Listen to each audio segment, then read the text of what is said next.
वाकई में ना हमारा देश बहुत पीछे है। हम लोगों की जो सोच है ना जानवर से भी परे है। जिस तरह का जो बलात्कार अभी हुआ कोलकाता में एक डॉक्टर के साथ, वो चीज देख के ना, वो वीडियो देख के, फोटो देख रोंगटे खड़े हो जाते हैं यार। सोचने लग जाते हैं आखिर कौन से देश में जी रहे हैं हम, कौन से सरकार के अंडर हम जी रहे हैं, जो एक ऐसा कानून नहीं ला सकती कि इन अपराधियों को ऑन द स्पॉट मौत की सजा दे सके। क्यों आखिर इनको जेल में पाल रहे, क्यों इनको खाना खिला रहे हैं, मुझे समझ नहीं आ रहा।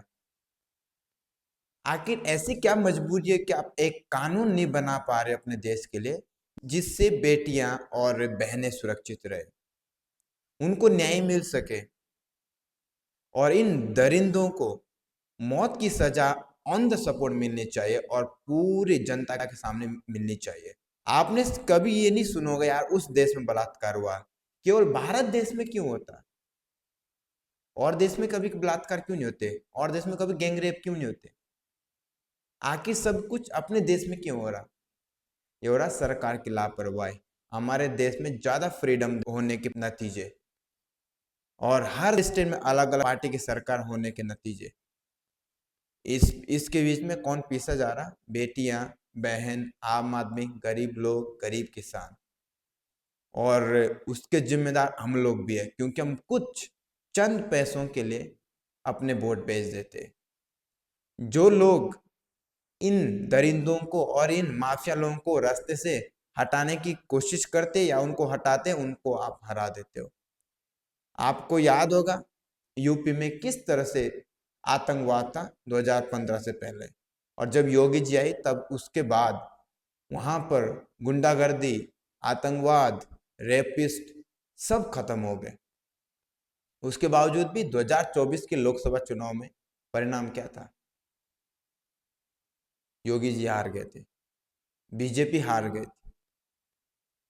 मतलब हमसे अच्छे जानवर है, क्योंकि उनके अंदर वफादारी है, पर हम लोगों के अंदर वफादारी नहीं है।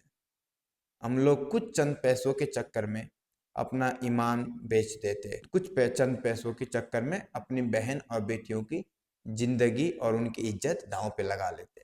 तो कहीं ना कहीं इसके दोषी ना हम लोग भी है, क्योंकि जब हमारे पास समय होता, हमारे पास पावर होती है, हम किस इंसान को चुने, उस समय हम दारू के नशे में, पैसों के नशे में अपना वोट बेच देते।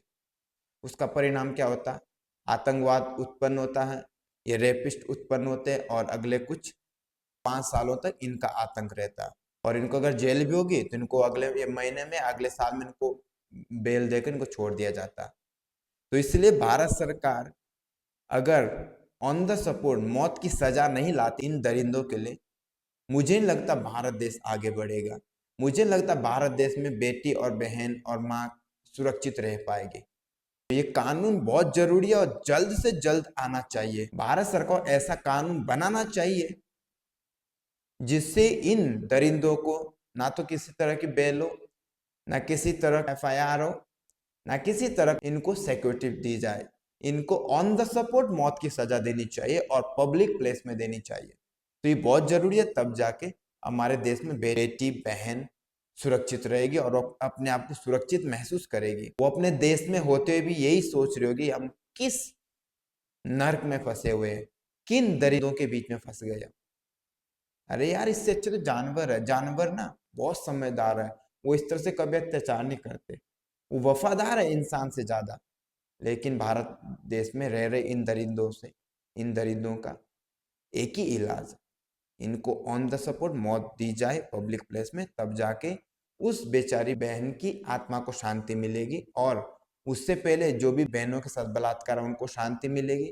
जितने भी रेपिस्ट जेल में उनको बाहर करके सबको मौत की सजा सुनानी बहुत जरूरी है, और ऑन द स्पॉट मौत देना बहुत जरूरी है, तब जाके सबक मिलेगा।